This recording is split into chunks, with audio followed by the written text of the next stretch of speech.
Agriculture क्या है? Practice of farming और cultivating is of crops is called agriculture. यानी क्रॉप्स को, फसलों को उगाना और उनको काटना, ये सब एग्रीकल्चर में आता है। ठीक है ना?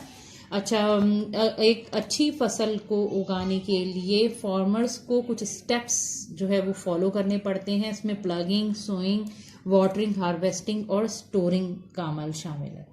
ठीक है?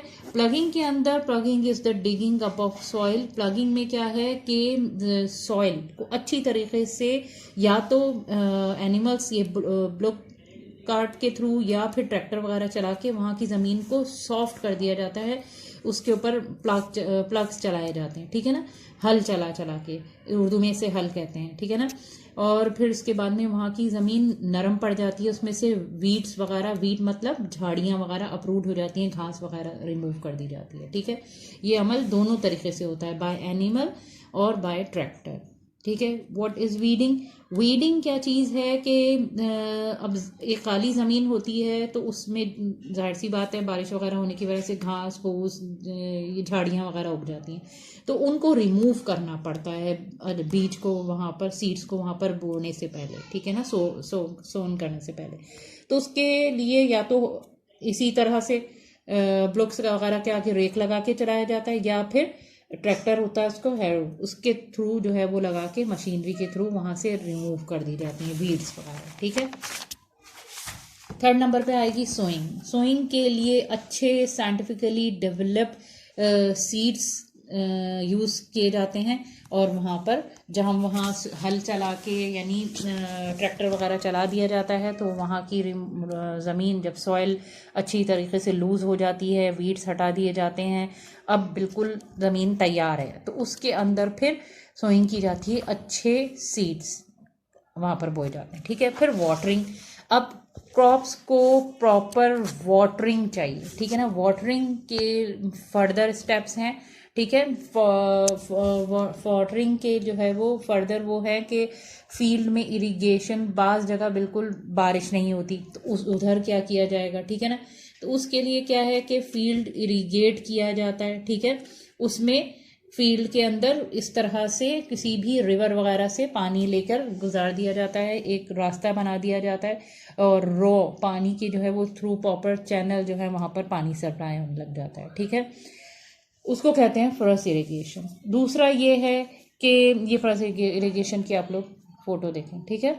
वाटर इज एक उसमें होता है कि water is lifted bye pump. एक पंप के थ्रू पानी उठाया जाता है, स्प्रिंकलर के थ्रू उसको फिर फील्ड में छोड़ दिया जाता है। आप लोगों ने अक्सर देखा होगा पार्क वगैरह में जाते हैं तो इस तरह स्प्रिंकल करता हुआ पानी जो है वो थोड़ी थोड़ी देर से पानी निकल के जो है वो शॉवर हो रहा होता है, शॉवरिंग हो रही होती है पानी की, वाटर। तो वो स्प्रिंकलर के थ्रू उसको कहा जाता है स्प्रिंकलर इरिगेशन। ठीक है?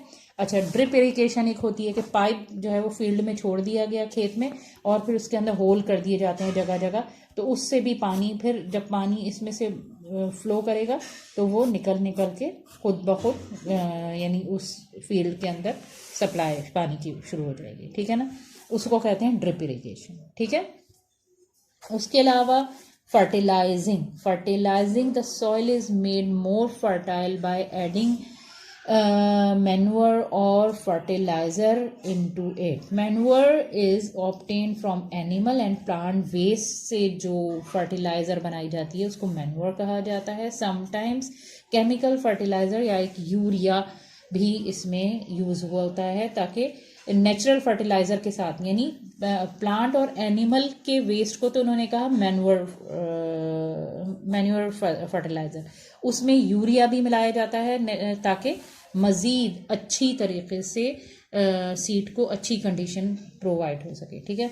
Crop protection. अब सब ये होने के बाद सबसे अहम बात है क्रॉप्स की प्रोटेक्शन।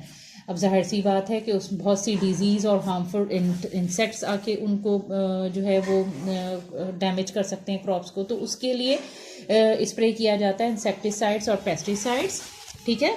क्रॉप्स को हार्मफुल डिजीज़ से और हार्मफुल इंसेक्ट से बचाने के लिए जो स्प्रेइंग होती है, ये याद रखने की बात है, इंसेक्टिसाइड और पेस्टिसाइड्स कहता रहता है उसको। ठीक है?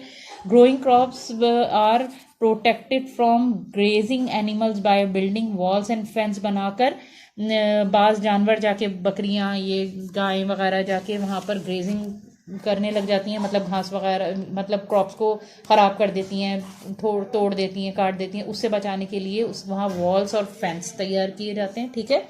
अब फार्मर स्प्रेइंग पेस्टिसाइड, यहाँ फोटोज़ में देखो, ये हार्मफुल डिजीज़ और इंसेक्ट से बचाने के लिए फार्मर जो है वो स्प्रे कर रहा है, ठीक है। यहाँ वॉल्स एंड फेंस बनाए गए हैं ताकि ग्रेजिंग के अमल को रोका जा सके। स्केरी क्रो किए हैं ताकि फील्ड में क्रो वगैरह जाके जो ख़राब कर देते हैं बर्ड्स वगैरह, वो उसको डर के मारे ना आए, ठीक है। Last step is storing. अब हमने सब कर लिया, अब हमें लास्ट में, इन द लास्ट हमें चाहिए कि हमारी जो क्रॉप्स पक के तैयार हो गई हैं हम उनको सेव कर लें किसी तरीके से, ठीक ना।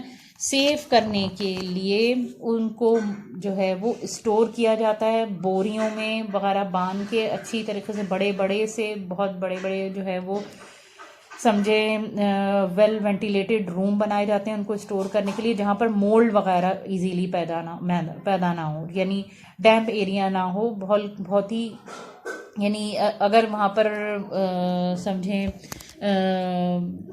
वेट होगा तो आप लोगों ने देखा होगा ना, वो जो मोल्ड्स वगैरह पैदा हो जाते हैं या चूहों वगैरह से बचाना पड़ता है।